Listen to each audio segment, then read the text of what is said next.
안녕하십니까. 반갑습니다. 오늘도 계시록 교실을 찾아주신 여러분들을 예수님의 이름으로 환영합니다. 어, 우리 좀 계시록 공부하는 게 쉽지 않죠. 이제 그렇죠. 이제 아무래도 계시록 교실은 설교를 듣는 시간이 아니고 공부하는 시간, 이제 강의를 듣는 시간이니까요. 왜 제가 이제 이 계시록이 중요하면 우리가 이제 성경을 한글로 이렇게 번역되어 있잖아요. 이 번역된 성경의 문자 그대로 오늘 우리가 살고 있는 이런 문화적 잣대를 가지고 그런 상황에서 성경을 해석하는 그런 잘못된 것들 때문에 상당히 왜곡되고 있었어요. 그러니까 어떻게 하면 사도 요한이 살았을 당시에 그 당시에 그 역사적 상황이 있었을 거 아니겠어요? 정치적인 상황도 있고, 경제적인 상황도 있고, 사회적인 상황, 문화적인 상황, 이런 여러 가지 상황들 속에서, 그래서 그런 상황에 처해져 있는 일곱 교회에게 보낸 편지니까, 그 시대의 상황을 우리가 잘 알고 있어야 되거든요. 그 시대 그런 상황 속에서 왜 사도 요한이 이러한 문장을, 이러한 단어를 끌어내서 쓰고 있을까? 어떤 의미일까? 그래서 계시록을 좀 더 깊이 있게 우리가 이렇게 들여다보는 시간이기 때문에 공부하는 마음으로 정말 앉아서 이제 그냥 편안하게 그냥 설교 듣는 시간으로 이렇게 듣는 시간은 아니라고 생각을 합니다. 교실에 들어서 공부한다 생각하고 앉아서 좀 들어주시면 좋겠어요. 오늘은 이제 우리가 그 계시록 2장 그 1절에서부터 3절까지의 말씀인데요. 여기는 이제 에베소에 있는 그 교회에다가 편지한 내용들이니까 오늘은 이제 1절에서부터 7절까지가 있는데 3절까지만 제가 하려고 들어요. 왜냐하면 그 전에 에베소라고 하는 도시, 그 교회가 처해 있는 상황, 이런 것들을 우리가 알아야 에베소에 대한 이런 내용들을 더 깊이 이해할 수 있기 때문에 그런 서론적인 얘기를 좀 해야 되겠기에 오늘은 이제 1절에서 3절까지만 이렇게 말씀을 전하려고 합니다. 그러니까 우리가 지난 시간에 어, 우리가 이제 이렇게 계시록 전체에 대한 서론을 우리가 공부를 한 거거든요. 그러니까 일곱 교회에 보낸 그 일곱 편지라고 하는 것은 일곱 교회뿐만이 아니라 오가는 모든 세대의 모든 교회 공동체에게 보낸 그런 선지적 메시지이다라고 우리가 알았고, 그렇기 때문에 오늘 우리들의 그 교회 공동체에게도 하나님께 보내주시는 그런 선지적 메시지를 담은 그런 그 서신이다라고 하는 사실을 지난번에 제가 언급해 드린 바 있습니다. 그래서 오늘 우리가 공부할 것은 에베소의 교회에 보내는 지금 이제 편지니까 먼저 도대체 에베소라고 하는 도시가 어떤 도시인가라는 점을 먼저 좀 살펴보는 것이 우리가 에베소의 이런 그 편지의 내용을 더 이제 잘 이해할 수 있게 될 것이다 생각해서요. 그 점을 좀 살펴보려고 하는데 제일 먼저 그 에베소라는 도시의 그 당시 사회적 정치적인 측면을 좀 생각을 해보면 에베소라고 하는 지역은 지리적으로 볼 때 이 소아시아 지역으로 들어가기 위해서 가장 용이한 그런 관문이었기 때문에 우리 계시록의 일곱 도시에게 도시에 있는 교회들에게 편지한 거 아닙니까? 그 일곱 도시 중에서 가장 이렇게 번창한 그런 항구 도시였다라는 것이고요. 당시로서는 에베소 항구 도시는 굉장히 국제적인 도시였다라고 말씀드릴 수가 있어요. 그래서 그러니까 소아시아 지역에서는 가장 큰 도시였다. 이제 그렇게 말씀드릴 수가 있습니다. 그러니까 이 에베소라고 하는 이 도시는 BC 133년서부터 이제 로마 제국에 의해서 통치를 받기 시작했거든요. 근데 이제 이 에베소 도시라고 하는 이 지역에 사는 사람들은 그 전서부터 하여튼 로마에 대해서는 굉장히 반정서가 굉장히 짙었습니다. 그래서 BC 84년에 그 로마에 대한 이제 반란이 한번 일어났었는데 그때의 그 반란에 동참하기도 했던 도시였더랬어요. 예, 그런데 BC 이제 69년에 로마의 폼페이우스 장군에 의해서 완전히 이제 진압을 당해버리죠. 그런 여러 가지 우여곡절을 이제 겪은 이제 도시였고요. 그 후부터는 아주 뭐 로마 제국에 대해서 아주 충성을 다했던 도시였어요. 그러면서 로마를 위해서 섬기는 그런 것을 인정을 받는 그런 일 때문에 아주 로마가 자치도시로서 자체적으로 이끌어갈 수 있도록 아주 허락해버리는 그런 도시가 되었고요. 그러니까 이제 인구도 늘었죠. 상업이 이제 이게 발달함으로써 부유한 이제 지역으로 그게 이제 알려져 있었는데, 그 당시에 그 에베소에는 지난번에 제가 언급했던 그 길드라고 하는 이 협동조합 형태를 얘기한 적이 있죠. 그 길드라고 하는 협동조합 형태를 통하여 경제 체계를 아주 단단하게 이렇게 발전시켰던 그런 곳입니다. 그러니까 거기는 로마 군이 그러니까 뭐 주둔할 필요가 없어요. 그래서 가끔 이제 로마 총독이 가끔 방문하는 정도. 그래서 회의를 한번 주재하고는 그리고 떠나가는. 그러니까 자체적으로 이렇게 스스로 이렇게 이끌어갈 수 있는 자유로운 도시였다라고 하는 거죠.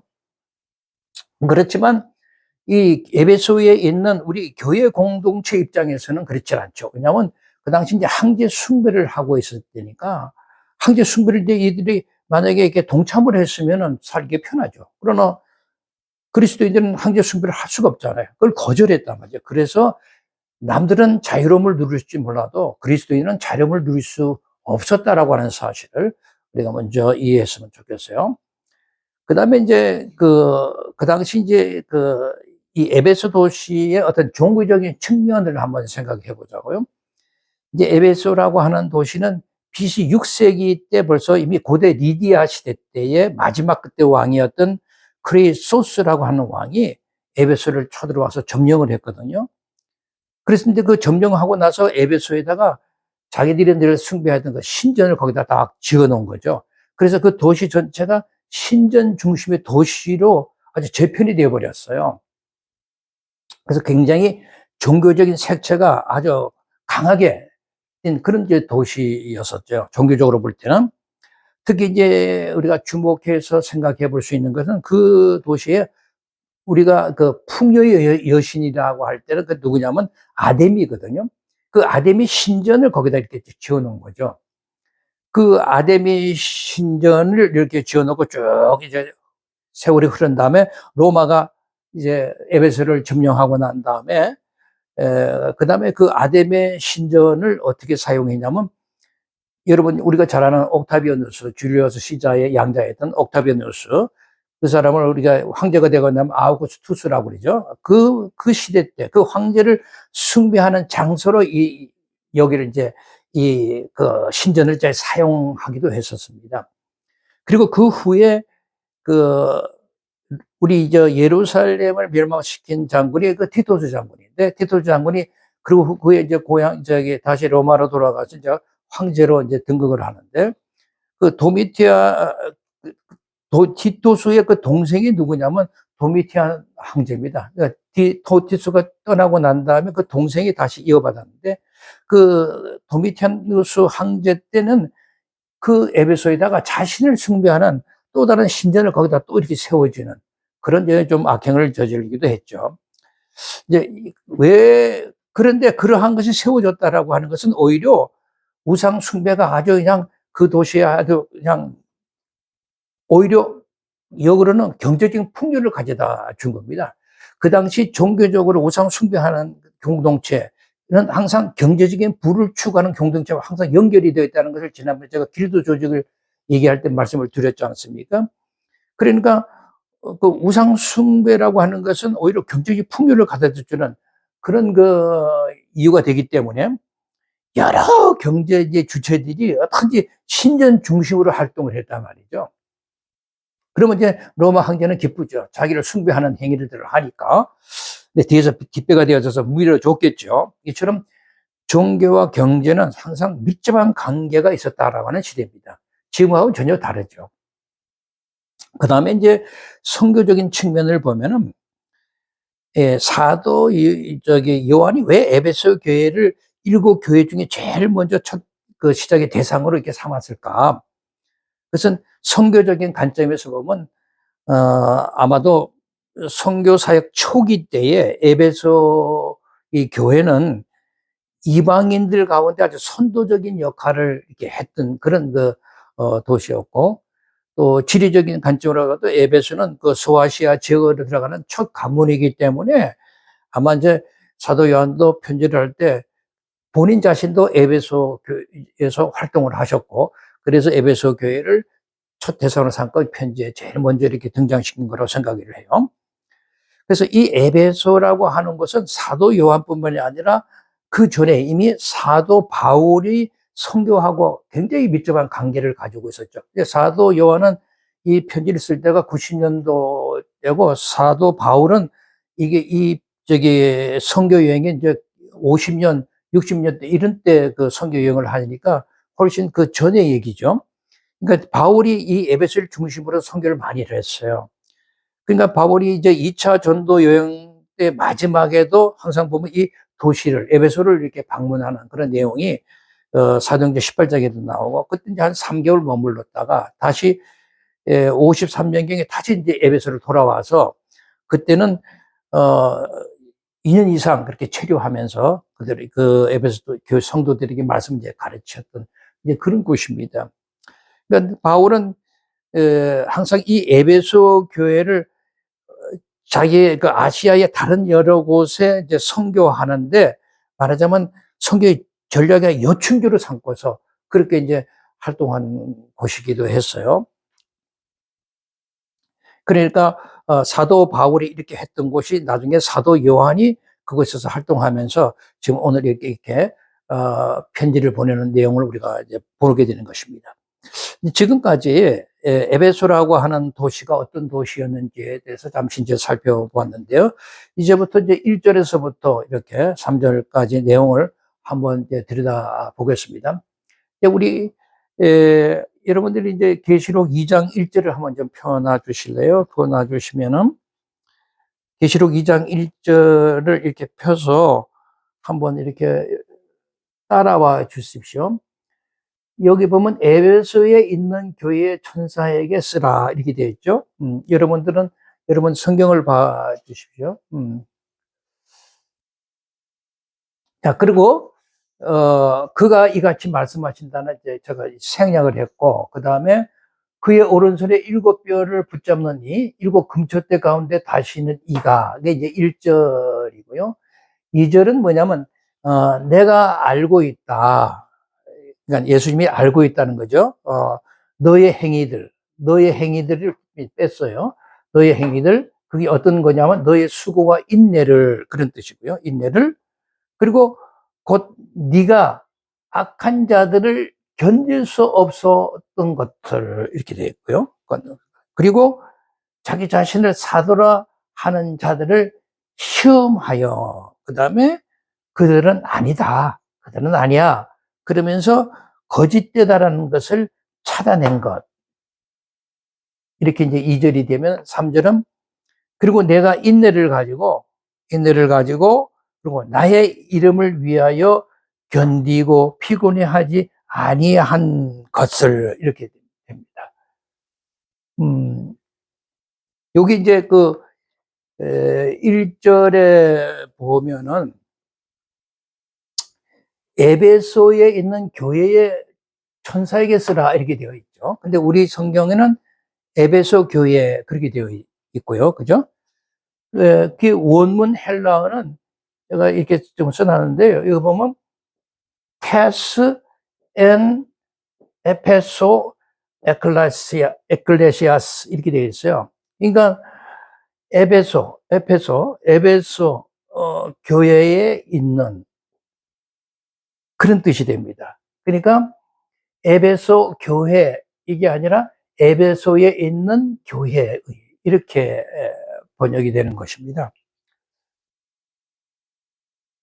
여기 그러니까 에베소에 있는 교회의 사자에게 쓰라 그랬죠. 사자에게 쓰라, 천사에게 쓰라. 이제 여기 우리 분은 사자에게라고 번역을 했는데 여기는 엔젤이니까 천사에게 쓰라는 표현입니다.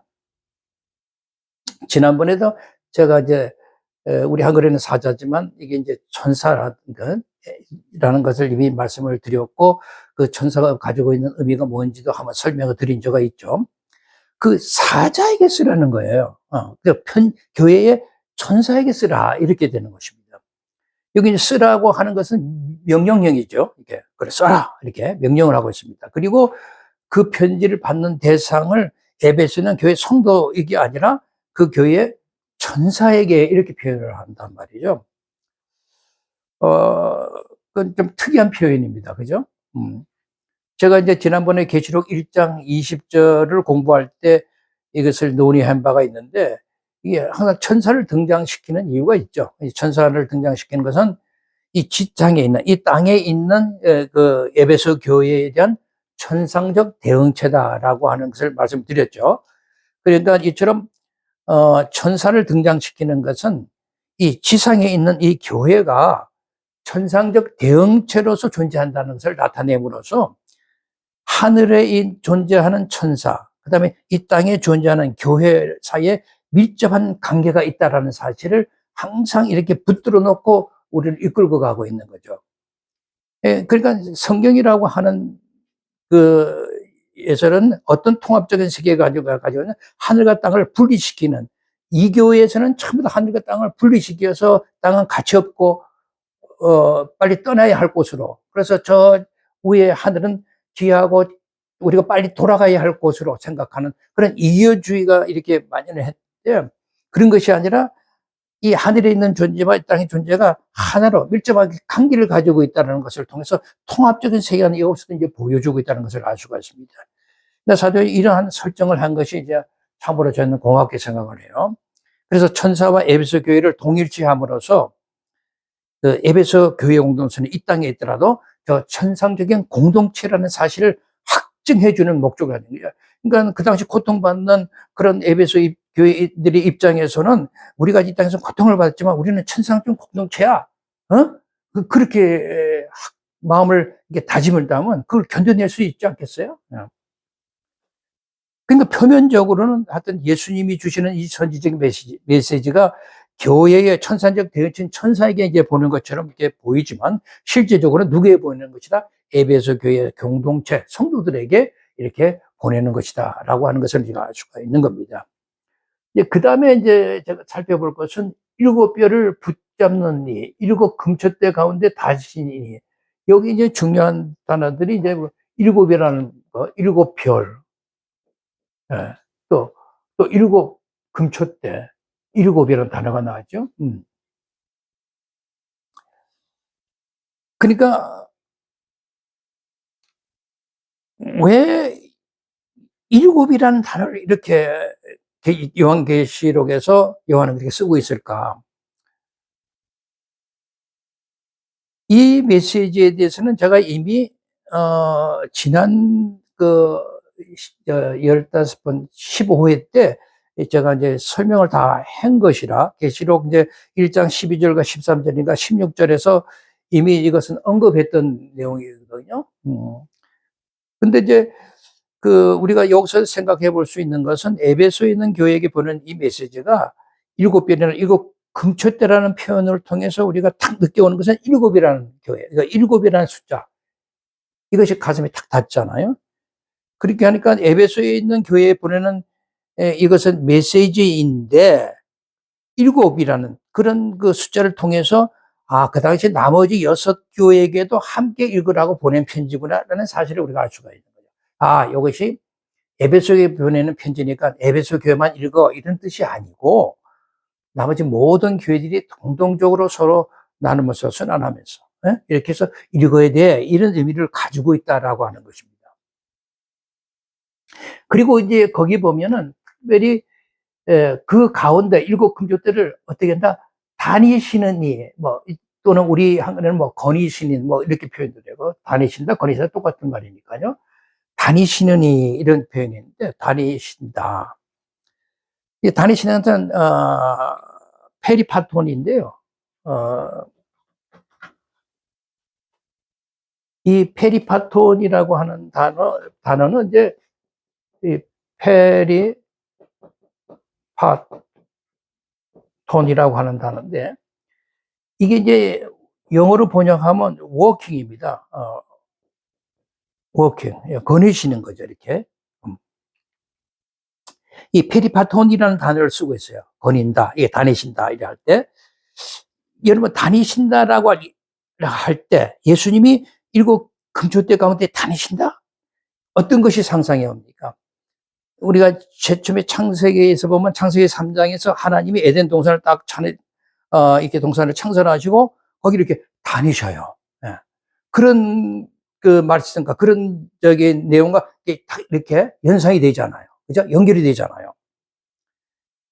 그 당시 그 창세기 당시에 그 창세기는 히브리어로 됐으니까 그 당시 이제 여기에 에덴 동산을 다니시는 하나님 할 때, 그 다니신다 할 때는 히브리어로 그 할라크라고 합니다. 이 할라크. 이 할라크라고 하는 단어인데, 이 할라크라고 하는 단어가 히브리어인데, 이것을 헬라어로 번역하면 프리파톤이죠.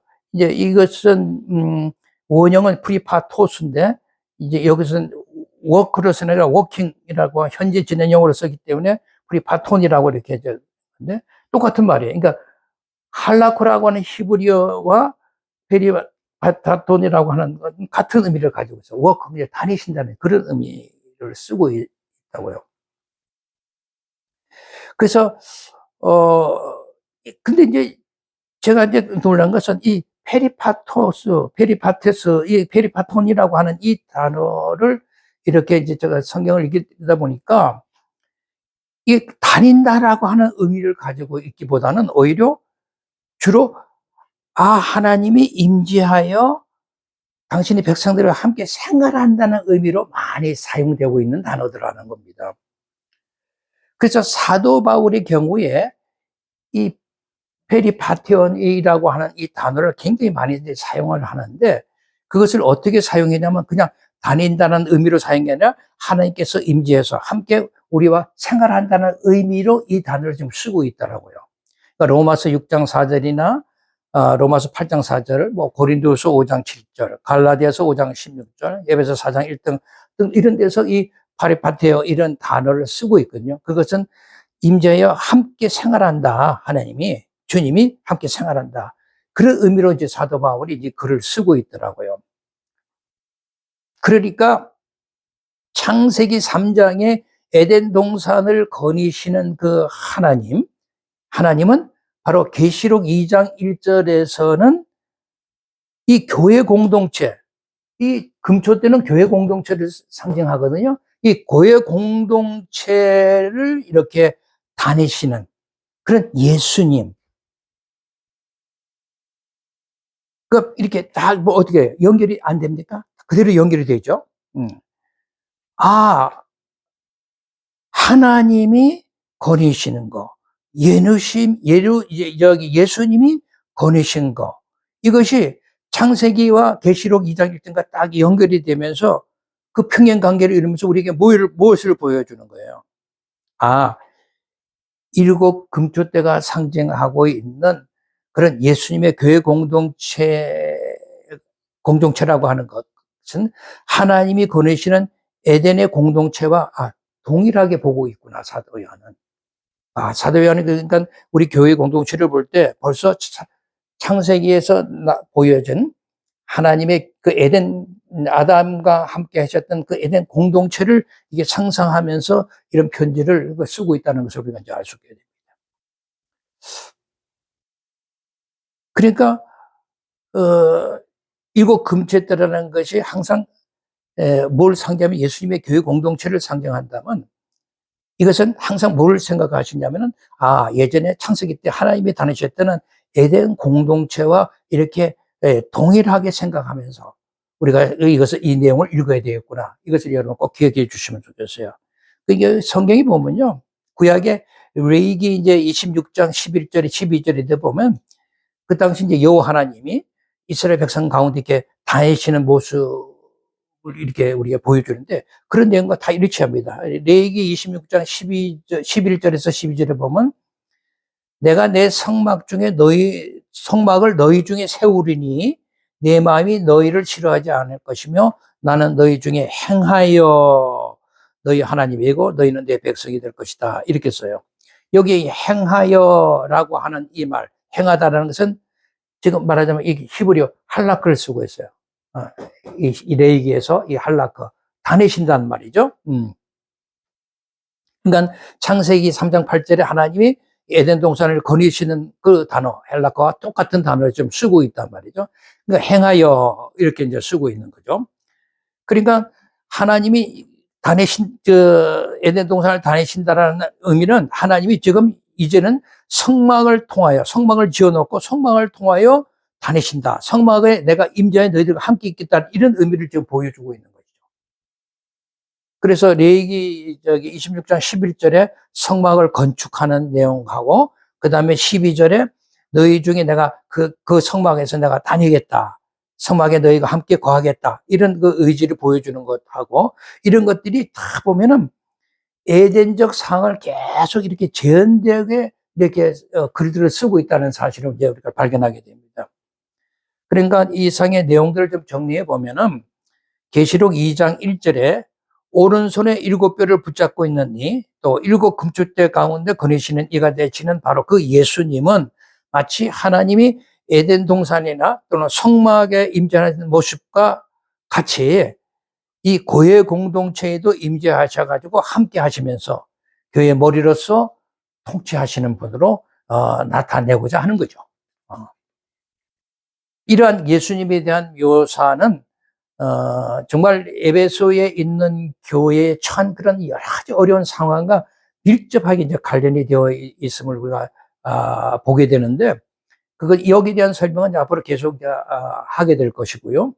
이 정도로 하고 다음 우리가 넘어가죠. 생각할 표현은 에베소에 있는 교회가 어떤 점에서 예수님의 칭찬을 받을 만한 일을 했다라고 하는 언급입니다. 여기 보면 너의 수고와 인내, 그죠? 악한 자를 보고선 견딜 수 없어 했다는 거예요. 그리고 자기 자신을 사도라고 칭한 사람을 보고 반드시 내가 시험해서 거짓된 것을 밝혀냈다라고 하는데, 이런 사실을 이제 칭찬하고 있는 내용인데요.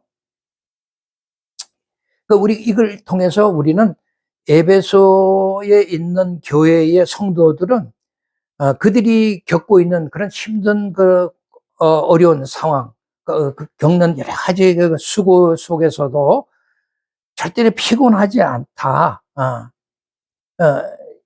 오히려 피곤한데도 피곤하지 않다. 이렇게 생각을 하면서 그렇게 인내하고 견고함을 지니고서 그 교회를 버티고 있었다라고 하는 사실을 우리가 이제 깨닫게 되는 거죠. 그러니까 예수님 이름 때문에 받는 고난이 굉장히 컸는데도, 그런 견딜 수 없는 상황인데도 믿음으로 견뎌냈다는 사실을 우리는 이제 보게 되는 거죠.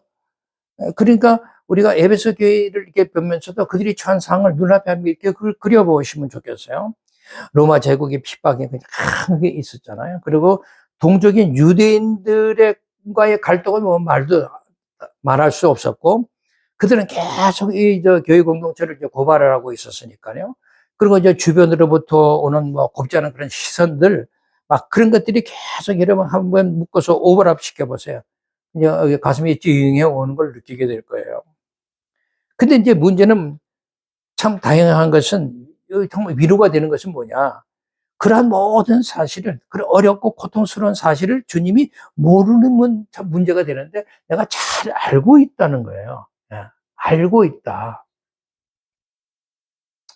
여기 중요한 말이 나오죠. 알고 있다. 내가 알고 있다.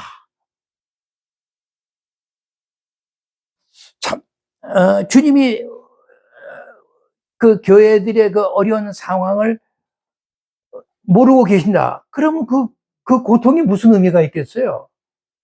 그런데 이제 주님이 그런 고통 속에서도 인내하기를 기대하면서 내가 그런 건 다 잘 알고 있어. 그렇게 얘기하시니까 얼마나 감사하냐 말이죠. 여기 이제 내가 알고 있다 할 때 이 단어는,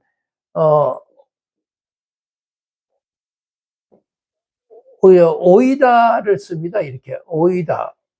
오이다라고 하는 헬라어인데요. 이 단어는 좀 특이한 의미를 가지고 있습니다. 그래서 우리가 이제 이렇게 안다라고 할 때 보통 우리가 헬라어는 우리 학교 가서 공부를 하고 이게 아는 거, 그러니까 후천적인 뭐 어떤 지식을 이렇게 공부해서 배우는 거, 또 경험을 통해서 얻는 이런 지식들, 그런 것들은 되게 우리가 지금들 하는 일인데, 그런 것들은 쓸 때는 이 오이다를 쓰는 게 아니라 이게 기노스코라고 하는 단어를 씁니다. 기노스코. 기노스코라는 단어는 배워서 아는 거죠. 후천적으로 삶을 경험을 통해서 아는 그런 지식을 보통 이제 기노스코라 하는데, 여기서 주님이 내가 알고 있어라는 것은 오이다라는 단어인데요. 이것은 좀 내용이 이제 그 의미가 다릅니다.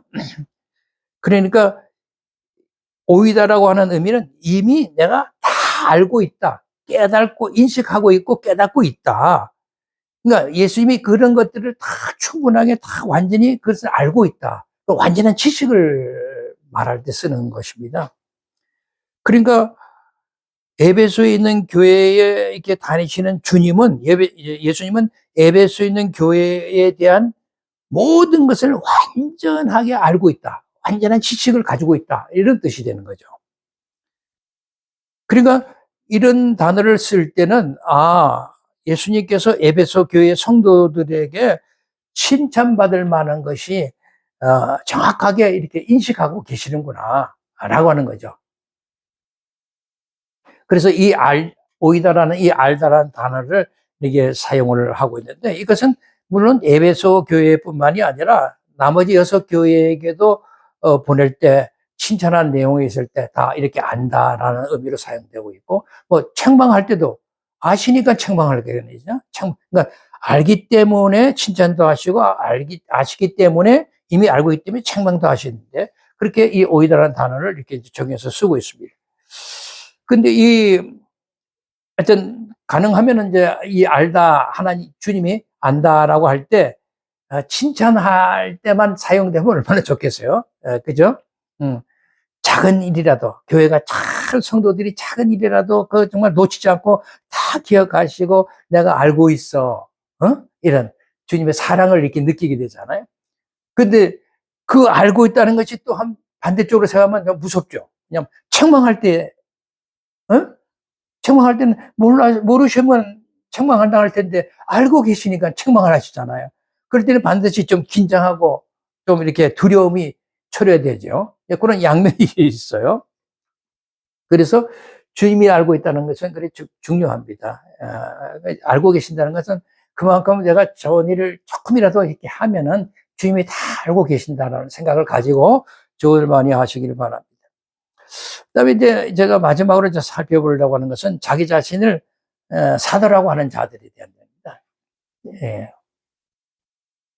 자기 자신을 사도라고 하는 자들이 있어요. 근데 이 에베소 교회 성도들은 어떻게 했어요? 자기 자신을 내가 사도다라고 하는 자들을 그래 사도십니까? 하고 무조건 존경한 게 아니라 반드시 그들을 시험을 했다는 거죠. 그래서 그들을 악한 자로 보고 그들을 거짓됨을 밝혀냈다라고 하는 것입니다. 근데 재밌는 것은 이제 이스라엘 백성이라는 것은요, 구약시대도 이렇게 들어보면, 구약시대도 뭐 자칭 내가 선지자라고 하는 자들이 얼마나 많이 나왔으면, 우리 성경에 나오는 이사야서 선지자부터 말라기까지 선지자, 이렇게 쓰임받은 선지자 외에 자칭 뭐 자기가 선지자라고 하는 자들이 얼마나 많은지 모릅니다. 그러니까 이스라엘에서는 항상 그 사람들이 그렇게 선지자로서 무슨 활동하면서 뭐 이렇게 메시지를 내놓으면 그것이 참인가 거짓인가 반드시 검증하는, 그래서 그런 전통을 가지고 있었어요. 그런 전통이 있었기 때문에 에베소에 있는 성도들이 그들을 자칭 사도라고 하는 자들을 반드시 시험했다라고 하는 거죠. 그런 전통이 있었기 때문에 이제 가능했다라고 저는 생각을 해요. 그래서 우리 신약교회에서도 이 잘못된 교리와 신앙을 가리키는 자들이 등장하면 반드시 그것을 검증하고 살피고 이렇게 신학교에는 그걸 위해서 최선을 다했어요. 여러분 그 데살로니가 전서 5장 21절을 한번 펴보시면 범사에 헤아려 좋은 것을 취하고 그렇게 얘기했어요. 범사에 헤아려 좋은 것을 취하라. 그러니까 헤아리라는 거예요. 헤아리라. 이 헤아리라고 하는 것은 이제 이 헤아려라는 것이 도키마조라고 하는 헬라어를 번역한 건데 이 도키마조라고 하는 이 도키마조라고 하는 이 단어는 어떤 뜻을 가지고 있냐면 시험하다 또는 분별하다, 살피다 그런 뜻을 가지고 있습니다. 그러니까 범사의 모든 일에 어떻게든지 시험하고 분별해보고 살펴보라는 거예요. 예. 누가 뭐 모든 일에 어떤 것이든지 다 할렐루야 박수 칠 일이 아니라는 거예요. 그리고 요한 1서 4장일 때 사도 요한도 뭐라고 얘기했냐면 영을 다 믿지 말고 오직 영들이 하나님께 속하였나 시험하라는 거예요. 시험하라. 거짓 선지자가 세상에 나왔습니다. 반드시 시험하라 하는 것입니다. 여기에 시험하라고 하는 번역 말도 헬라어 이거 도키마조를 씁니다. 반드시 살펴보라는 거예요. 교회는 반드시 그 일을 해야 된다고 저는 생각을 합니다. 그리고 이제 고린도전서 14장 29절에는 예언하는 자들이 많이 이제 고린도 교회에 등장을 했는데 이 사람들이 뭐 너도 나도 내가 뭐 예언 받았다면서 일어나서 그 예언을 쏟아내니까 뭐 교회가 꼴이 아닌 겁니다. 그러니까 사도 그 바울은 야 그렇게 하면 안 돼. 많으면 둘, 셋 정도 이렇게 나와서 그냥 얘기를 하고 그것도 다른 사람들이 반드시 그것도 분별해야 돼라고 얘기를 해요. 고린도전서 14장 29절의 말씀입니다. 우리는 뭐 누가 이렇게 영받았다, 계시받았다면서 예언하고 막 이런 일들을 뭐 예전에 뭐 기도원이고 뭐 교회에서 얼마나 많이들 했는지 모릅니다. 그때 누구 한 사람 그것을 분별하는 사람이 없었어요. 그게 다 하나님의 계신 줄 알고 다 박수치고 할렐루야 그랬잖아요. 근데 초대교회는 그렇게 하지 않았다는 거예요. 반드시 그들이 정말 하나님이 계실까라고 하는 것을 반드시 판단해 보라는 거예요. 분별해라. 디아크리노라고 하는 말을 썼는데요. 반드시 분별하고 판단해 보라는 것을 얘기하고 있습니다. 그만큼 신약 시대 때도 그들이 가르치는 것이 정말 잘못된 것인가 아닌가를 반드시 검증하고 살피는 것은 그들이 하여튼 전통적으로 그렇게 했어요. 그러니까 유대인들은 그런 전통이 있어요. 구약 시대 때부터. 그러니까 검증을 하는 거죠. 계시록 2장 2절에 나오는 여기 악한 자라고 판명했대요. 그들은 자기가 스스로 사도라고 주장을 했으니까요.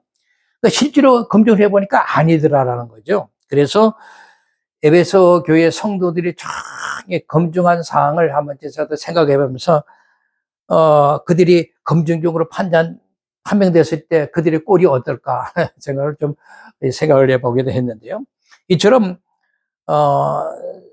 보통 스스로 내가 사도라 이렇게 칭하는 자들은 대개 이제 그런 자들, 뭐 예언한다고 하는 자들 보면 얼마나 위선을 떼는지 아주 말도 못합니다. 허세를 부리고 그렇게 오만한지 그런 것들이 늘 이렇게 거짓된 자들은 항상 작용해서 나타나거든요. 그래서 스스로 잘난 척을 해요. 그런 것들을 딱 보면 이것은 거짓 교사구나, 거짓 사도로구나, 거짓 선지구나 이게 판단할 수 있는 겁니다. 예전에 참 그런 것들을 참 사도 기동 같은 데서 참 많이 봤습니다. 근데 에베소의 교회 성도들은 그런 거짓 사도들인 그들을 보고 어떻게 했다? 견딜 수 없어 했다는 거예요. 즉, 그 꼴 보니까 막 견딜 수가 없는 거예요. 그 문제, 이 거짓 사도들은 우리가 6절에 나가면 이제 니골라당이 나오거든요. 니골라당과 이게 연결이 되어 있는 말씀이라 이건 다음 해 때 제가 이 문제를 좀 더 다룰 것이고요. 하여튼 그 시대 때, 이 초대교회 시대 때는 이 공적인 12사도가 있잖아요. 그 12사도 외에도 자기가 권위를 가진 좀 더 넓은 의미의 그 사도 그룹들이 있었어요. 사도 바울 같은 것도 그렇잖아요. 12사도에 속해 있지는 않았잖아요. 나도 사도 중에 지극히 작은 자라고 이렇게 고린도전서 15장에서 이렇게 얘기를 하고 있는데요. 하여튼 이런 좀 넓은 의미의 사도 그룹에는 이제 그 사도 바울을 포함해서 이제 바나바 같은 사람, 그 다음에 로마서 16장 7절에 나오는 안드로니고라고 하는 사람이나 유니고 같은 사람, 이런 사람을 우리가 말하자면 그 넓은 의미의 사도 그룹에 속한다라고 볼 수가 있죠. 이제 저기 이 바울이 저 사람들은 우리 저 사도에게 유명하게 여김을 받고 나보다 그리스도 안에 먼저 있는 자라고 이렇게 밝히면서 그들이 넓은 의미의 사도임을 이렇게 같이 이렇게 인정해 줬는데, 그리고 이제 주님의 형제 야고보 같은 경우도 막 이와 같은 데 속한 사람이라고 볼 수가 있습니다. 그렇다면은 에베소 교회에 와서 자기들이 사도라고 주장하는 자들도 바로 이 넓은 의미의 사도 그룹에 자기들 속한 자다라고 이제 주장했겠죠. 그러나 에베소 성도들은 철저한 검증을 통해서 그들이 거짓된 자들이다라고 하는 것을 밝혀냈다는 것이죠. 이처럼 자칭 사도라고 하는 거짓된 자들에 대한 에베소에 있는 교회의 성도들의 그 척결 의지는 강력했죠.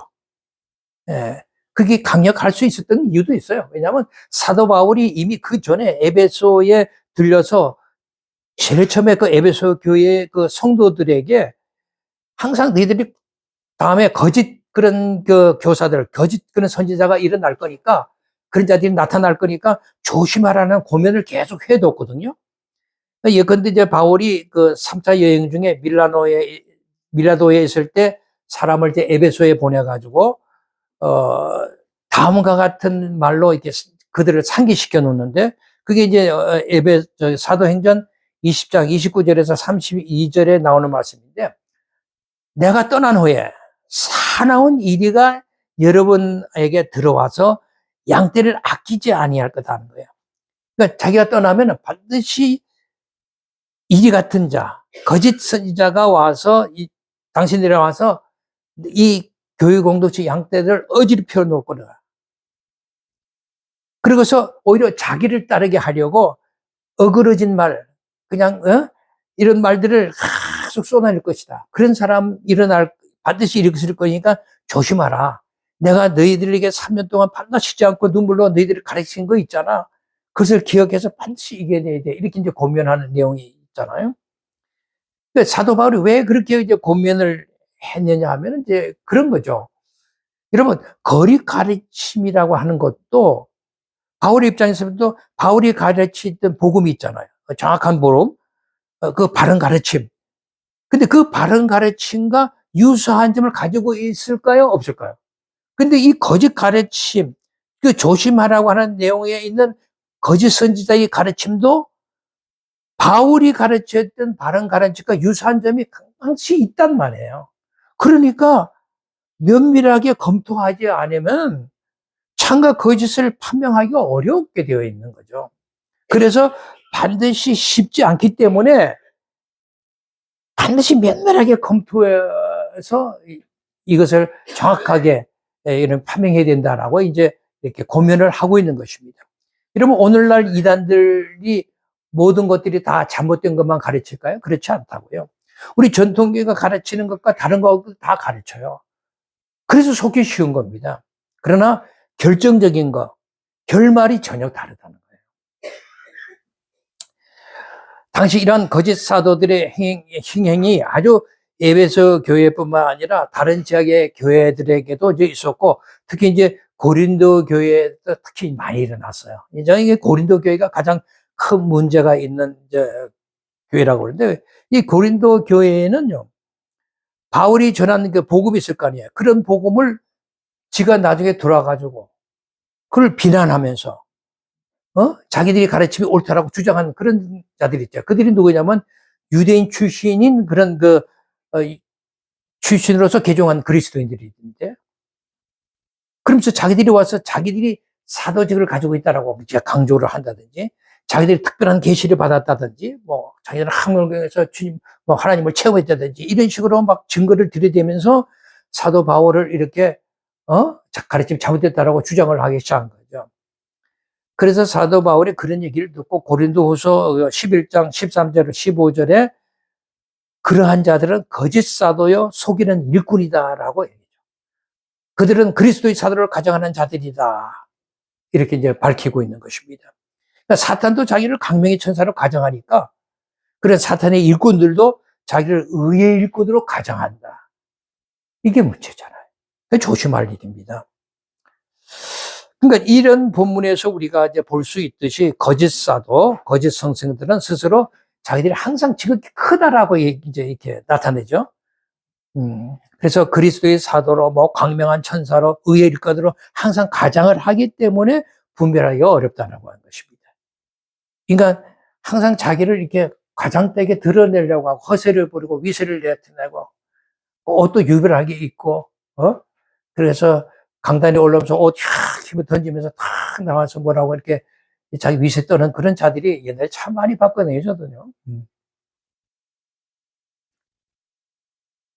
그러니까 그런 자들을 참 조심해야 된다. 그래서 이 갈라디아서에 보면은 이제 특히 이제 그런 거짓 사도들에 대한 그 주장에 대해서 사도 바울이 여러 가지를 이제 지적하는 내용들이 나오는데요. 그러니까 거짓 사도들은 그 당시에도 여러 지역마다 하여튼 교회 공동체에 들어와서 참 거짓 가르침들을 통하여 사도 바울이 이렇게 다 깎아놓은 것을 다 이렇게 무시하면서 자기들이 가르침이 옳다라고 주장을 했으니까, 그러니까 사도 바울이 얼마나 힘들었겠어요. 자기가 세운 그 교회 공동체가 그꼴로 변해지는 것을 볼 때. 그러니까 어떤 데는 보면은 갈라디아서는 아마 진정한 교인이 되기 위해서는 유대 율법에 복종해야 된다라고 이렇게 이제 선동하는 상황이 또 이제 발생을 했고, 반드시 기독교인으로서 믿음을 이렇게 받아들이면 그런 이방인들이 받아들이는 자들이 있을 거 아니겠어요? 그런 사람들은 너희들이 이제 이렇게 교회 공동체에 들어왔으니까 모세가 율법대로 요구한 대로 할 일을 너희들도 받아야 돼. 뭐 이런 식으로. 반드시 회개한 이방인들도 유대인에게 금지시켰던 그 먹지 말아야 할 음식들도 너희들은 먹지 말아야 돼. 이런 식으로 주장을 하고 이제 했거든요. 이방인들에게. 그때 이제 사도 바울이 갈라디아서 5장에서 그런 것들을 이렇게 지적하는 내용이 나오죠. 이 중요한 내용이기 때문에 좀 같이 한번 보죠. 갈라디아서 5장 2절과 4절인데, 보라, 나 바울이 너에게 말한다. 그러면서 너희가 만일 할례를 받으면, 아까 할례를 받아야 된다고 주장했잖아요. 할례를 받으면 그리스도께서 너에게 아무 유익이 없느니라 이렇게 얘기를 하세요. 그러니까 할례 받은 자에게 내가 얘기하는데 너희들은 율법 전체를 행할 그런 의무를 가진 자일 뿐이다. 근데 너희들은 율법 안에서 어렵다함을 얻으는 너희로구나. 그렇다면 너희들은 그리스도에게 끊어지고 은혜에서 떨어진 자다라고 이렇게 일을 하고 있죠. 그러니까 이 말씀에 의하면 할례가 그리스도인들에게는 아무 유익이 없다. 그런 거 받을 필요 없다. 할례를 받는다? 그것은 율법을 행하겠다는 것이고, 또 그 율법을 행하겠다라고 하는 것은 그리스도로부터 끊어지는 비극을 맞게 된다라고 사도 바울은 얘기하고 있다라고 하는 거죠. 그런데 이와 같은 비극적인 일을 누군가가 조장하고 있다라고 사도 바울은 밝히고 있습니다. 그러면서 갈라디아서 5장 12절에서 너희를 어지럽게 하는 자들을 스스로 어떻게 하라? 베어버리라는 거예요. 잘라버리라. 그렇게 내가 원한다라고 밝히고 있어요. 이것이 이제 사도 바울이 존재했던 그런 거짓 사도와 교사들의 실상이었다라고 하는 것입니다. 어쨌든 당시 그러한 논쟁은 각 그 지역의 사도 바울이 세웠던 교회 안에서도 그런 논쟁은 피할 수 없는 필연적인 일이었던 것 같아요. 왜냐하면 그 당시는 이제 구약에서 신약으로 넘어가는 전환기 시대니까, 뭐든지 전환기 시대는 아주 어렵습니다. 적지 않은 우리 이제 유대인으로 출신으로서의 그리스도인 된 사람들도 어쨌든 자기들이 그 오랜 그 유관 역사를 자랑하는 그 유대 전통이 있잖아요. 그걸 고수하려고 하는 그런 마음이 이제 가득하죠. 그러니까 그걸 어떻게든지 고수하려고는 이제 그런 입장에 있는 우리 기독교 입장에서 볼 때는 거짓 사도, 거짓 교사들의 논리에 많은 사람은 쉽게 현혹되기 쉬운 그런 환경에 놓여져 있었다라고 하는 거죠. 그처럼 진리가 위협받는 그런 열악한 환경 속에 있었던 에베소에, 그의 뭐 나머지 모든 교회들 다 똑같습니다. 거기에 있는 교회의 말하자면 거짓 교사들, 거짓 사도들을 반드시 시험해서 그들이 거짓된 자다라고 하는 사실을 드러내는 그런 결기가 있고 그런 주도 면밀한 그런 그 말하자면 인내를 가지고 있는 거죠. 수고를 하고 그런 인내를 가지고서 그 일을 해냈다라고 하는 것입니다. 그게 이제 에베소의 성도들을 칭찬할 만한 내용이라는 거죠. 그래서 오늘 계시록 2장 1절에 예수님이 내가 다 알고 있다, 내가 알고 있다라고 말씀하신 것은 그런 일련의 과정, 내가 다 알고 있다. 그것은 예수님이 에베소 교회를 칭찬하고자 하는 의도를 드러내시고자 하는 그런 말씀이다라는 것을 우리가 알 수가 있는 것입니다. 오늘은 이제 여기까지 하고요. 다음으로 이어지는 이제 내용은 이제 우리가 4절에서 이제 7절의 내용, 주로 이렇게 책망에 대한 내용이 또 나옵니다. 그거에 대한 경고의 말씀을 우리가 다음 시간에 공부하도록 하고, 오늘은 여기까지 말씀을 마치도록 하겠습니다. 오늘 대단히 감사합니다. 다음에 또 뵙겠습니다.